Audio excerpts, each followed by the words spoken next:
We Are Bone, what does the title mean?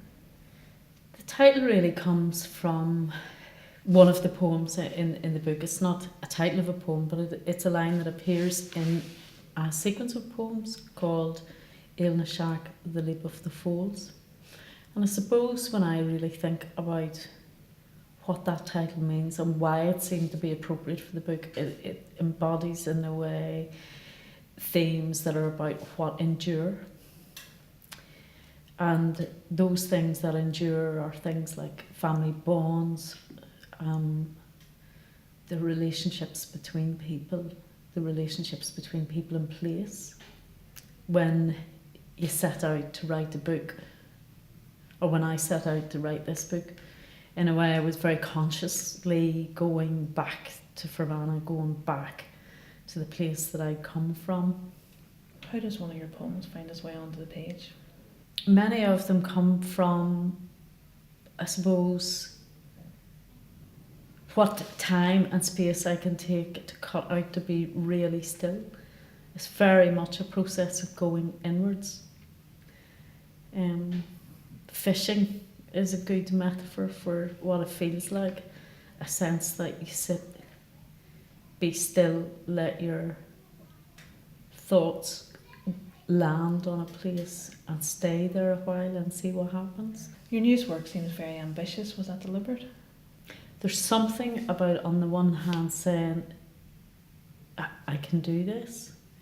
And there's something about also giving into it and allowing it to happen in a way that knows that your job is to shape the thing,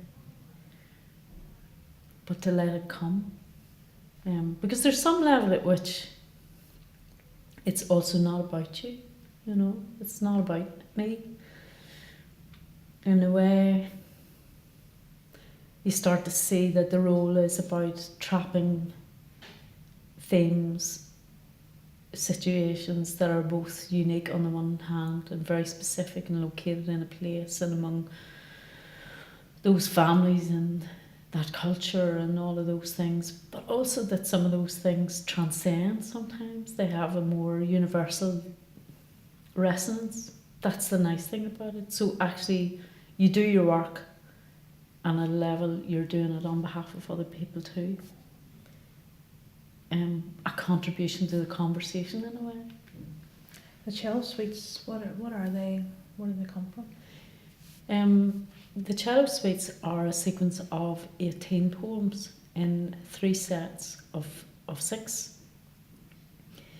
6 written for the luthier, the person who makes the cellos. 6 written for the cellist, and 6 written for the cello. I had been thinking a lot about those kind of things. I'd read some stuff about Stradivarius. I'd been listening a lot to the music of Pablo Casals, playing Bach, and various other people, Yo-Yo Ma, Fournier, people like that who were Rostropovich. Again, I didn't deliberately set out to write these poems. All of that came at the end. It was like, how do I shape this into something that is in any way coherent? There are big themes, I suppose, through the whole book, this whole book, or those 2, because the cello suites is kind of slightly different register in a way from We Are Bone, but they have a relatedness. In that there are themes of transformation. You start at the point, you get to the other end, all of these elements come together, and there's some change, there is a transformation. And what does the future hold for Maria McManus? I think quite possibly I'm glad I don't actually know. My experience over the last couple of years is, I have gone through quite a lot of personal change, you know. I had a long career working in health and social care, a good one, and working in services also that I really believe in the value of. And I work sideways onto that, those services now. I work a lot more in the arts and have an interface there. Writing is at the hub of my life now in a way that it wasn't before. I have a number of projects that are about to commence or are ongoing that are about collaborations with other artists. It's been quite a shift in a way, psychologically and personally, to make a change from someone who led life very much through other professional roles, to say, okay, I'm a writer now. So it's exciting for me. I never really believed that it would be possible to be so audacious and